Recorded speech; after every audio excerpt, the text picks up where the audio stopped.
তো 3টে মিটারে 3টে পাইপ থাকে, 2টো মিটারে 3টে পাইপ থাকে, 1টা মিটারে 2টো পাইপ থাকে। তাহলে আমরা কি করব, আগে দেখে নেব এই ব্যাকাটা, যেটা ব্যাকা আছে না, এটা সোজা আছে না, সোজাটা সবসময় উপরে যাবে, ব্যাকাটা সবসময় নিচে যাবে।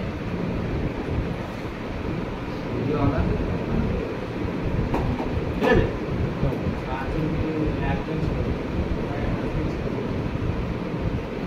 লাগিয়ে নিলাম। এ হচ্ছে অলরাউন্ডার, এটাও দিয়েও কাজ করতে পারো। আচ্ছা, এখানে আবার সেম কি করব, সেম এটা আমি কি করব, আগে একটা চার্জিং লাইনে লাগিয়ে নেবো। এটা ধরো চার্জিং লাইন, আর ধরো এটা আমাদের ভ্যাকুম পাম্পটা আগে ভ্যাকুম করতে হবে, তাই আমি আগে ভ্যাকুম পাম্পে লাগাবো।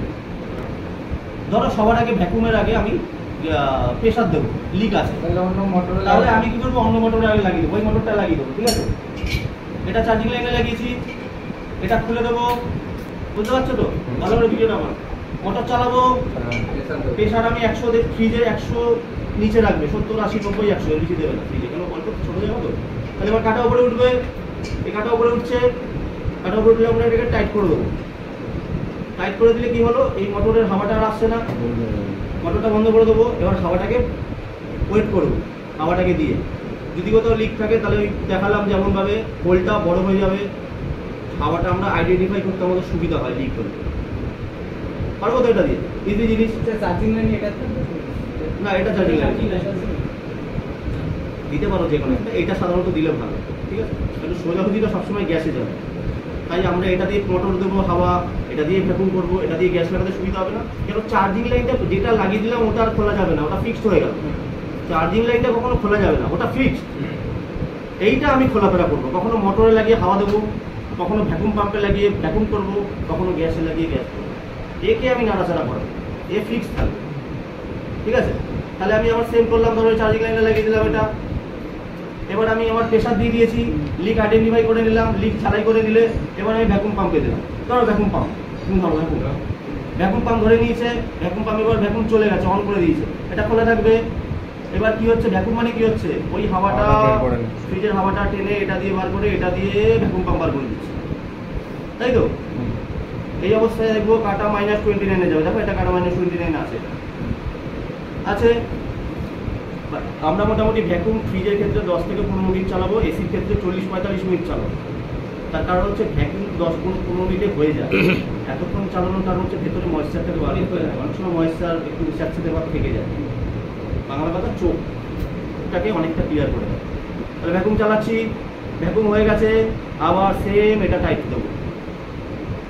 ভ্যাকুম হয়ে গেছে, হ্যাঁ টাইট দিলাম। এবার আমাদের এবার ভ্যাকুম হচ্ছে, কাটা দেখবো -29 দাঁড়িয়ে আছে কিনা। হ্যাঁ ভাই দাঁড়িয়ে আছে, দাঁড়িয়ে আছে তো। এই অবস্থা আমি এবার ভ্যাকুম পাম্পে দিয়ে এটা খুলবো না, এটা তো টাইট দিয়ে দিয়েছি।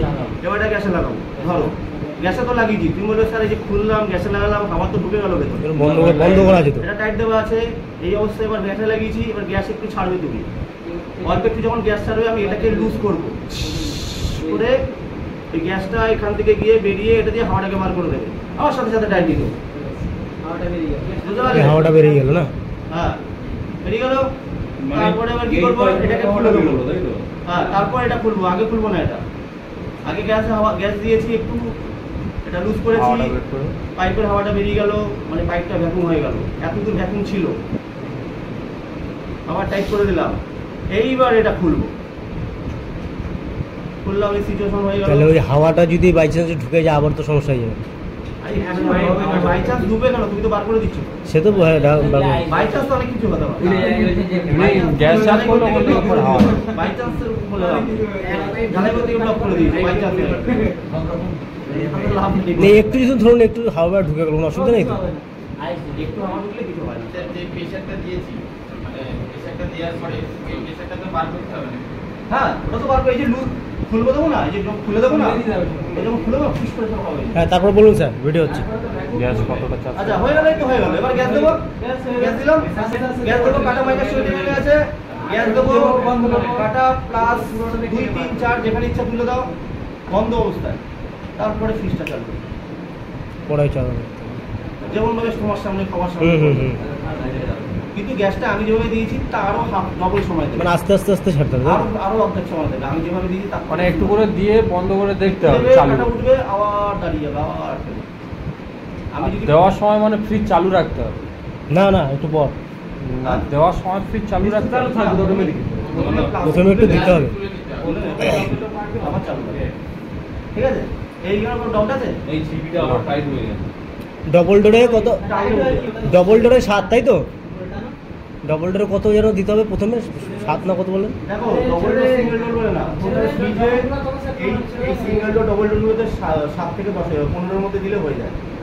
এবার কোনো ফ্রিজে 7 নেবে, কোনো ফ্রিজে 8 নেবে।